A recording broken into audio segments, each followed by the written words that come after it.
সারা বাংলাদেশের 64টা জেলার রেকর্ড ভাঙলো আমাদের সাতক্ষীরা জেলার এই পুরাতন সাতক্ষীরা হাটখোলা। এখানে এত বড় বৃহত্তর একটা তেল নেওয়ার জন্য সিরিয়ালের লাইন পড়ে গেছে, সেটা আপনাদেরকে দেখা একটু। প্রায় 2 কিলোমিটার একটা মোটরসাইকেলের লাইন পড়ে গেছে এখানে, প্রথম থেকে শেষ পর্যন্ত আপনারা দেখায়, এবং লাইনটা কত বৃহত্তর সেটা আপনারা দেখতে থাকুন। লাইনটি দেখুন এখান থেকে শুরু হয়েছে, তো এখান থেকে কিন্তু হাজার হাজার মোটরসাইকেল, আমার মনে হয় যে 8 থেকে 10,000 মোটরসাইকেলের একটা বহর এখানে রয়েছে।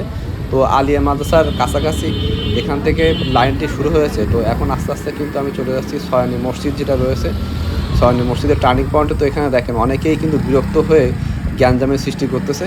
সেই অনেকে এখানে কিন্তু আবার বলতেছে যে এনারা সকাল থেকে দাঁড়িয়ে রয়েছে। তো দেখেন তেল নেওয়ার জন্য সাতক্ষীরাতে কী পরিমাণ দুর্ভোগ পোহাতে হচ্ছে সাধারণ জনগণের, আর এটা শেষ কোথায় এটা কিন্তু কেউ বলতে পারে না। তো দেখেন আমরা আস্তে আস্তে সয়ানি মসজিদ পার হয়ে যাচ্ছি, এটার সামনে চলে যাচ্ছি এতিমখানার মোড়ে।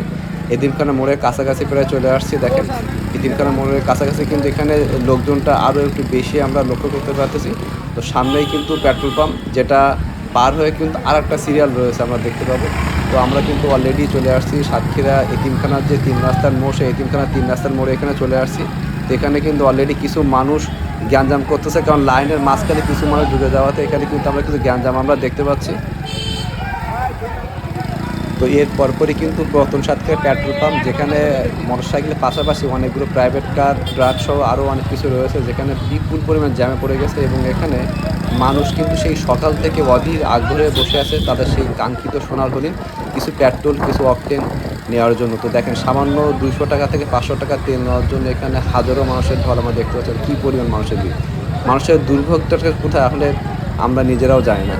আমরা যদিও শুনতে পেলাম যে তেল আসতেছে, তো তেল কি মাছ সমুদ্রে এসে নির্ঝিমিটি খেয়ে ফেললো তেলগুলো, আমরা এটা আসলে বুঝতেছি না। তো দেখেন আমি কিন্তু অলরেডি পেট্রোল পাম্প পার হয়ে গেছি। তো পেট্রোল পাম্প পার হয়ে যাওয়ার পরেও কিন্তু 1.5 কিলোমিটারের লাইন আমরা দেখতে পাবো। আমরা একটু ওয়েট করে, যেহেতু সামনে জ্যামে পড়ে গেছে, এই জ্যামটা ছাড়িয়ে আপনাদেরকে দেখা একটু।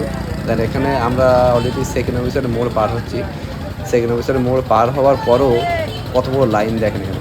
এখানে কিন্তু 2টা লাইনে রয়েছে মোটরসাইকেল, একটা লাইন না, কিন্তু 2টা লাইন। তো দেখেন এখান থেকে দেখে আপনাদের হাটখোলার এক প্রান্ত থেকে অন্য প্রান্তে চলে গেছে। তো আমি আপনাদের জন্য এক হাত দিয়ে বাইক চালাচ্ছি, আর এক হাত দিয়ে ভিডিও করতেছি, শুধুমাত্র এই যে রেকর্ড সাতক্ষীরা জেলা ভাঙলো, এই রেকর্ডটা যে ভাঙলো সেটা আপনাদের দেখানোর জন্য এই ভিডিওটা করা। দেখেন আমরা অলরেডি জিএন স্কুল পার হয়ে গেছি। তো জিএন স্কুল পার হয়ে যাওয়ার পরপরই একটু ফাঁকা ফাঁকা বাইক রয়েছে, কারণ যেহেতু সামনে অনেকগুলো দোকান রয়েছে, ব্যবসায়ীদের ক্ষতি হচ্ছে। তো তারপরেও কিন্তু এখানে বিপুল পরিমাণ মোটরসাইকেলের সিরিয়াল আমরা দেখতে পাচ্ছি। তো আমরা আরও একটু সামনের দিকে যাবো, যে এই সিরিয়ালের শেষ কোথায় সেটা আপনাদেরকে দেখাবো। তো আমার মনে হয় যে সাতক্ষীরা জেলার যে আজকের যে সিরিয়ালটি হলো, সেটা হচ্ছে বাংলাদেশের যতগুলো জেলায় মোটরসাইকেলের সিরিয়াল হয়েছে তেল নেওয়ার জন্য, তার রেকর্ডটা কিন্তু ভেঙে গেছে আজকে। তো যদিও এখনও তেল দেওয়ার এখনও 2 ঘন্টা বাকি, তারপরও যে পরিমাণ মোটরসাইকেলের সিরিয়াল, এখন কিন্তু আরও সিরিয়াল হবে আপনারা দেখেন। যদিও সাতক্ষীরার ভিতরে এই একটা পাম্পটা এখন তেল দিচ্ছে এই মুহূর্তে। তো দেখেন আপনাদেরকে দেখা একটু। তো যারা যারা তেল নিতে চান অবশ্যই পুরাতন সাতক্ষীরা এই পেট্রোল পাম্পে চলে আসতে পারেন। তো যদিও আসতে পারেন, কিন্তু তেলটা পাবেন কিনা এটা আসলে আমার জানা নাই। তো দেখেন এখন আমি কিন্তু শেষ মাথায় এখনও চলে আসিনি, এখন সামনে কিন্তু আরও আছে, যদিও তেল দেওয়ার এখনও 2 ঘন্টা বাকি, তারপরেও দেখেন এখানে কী পরিমাণ মানুষের ভিড়। আদৌ জানে না যে এই শেষ বেশ এই মানুষগুলা তেল পাবে কিনা।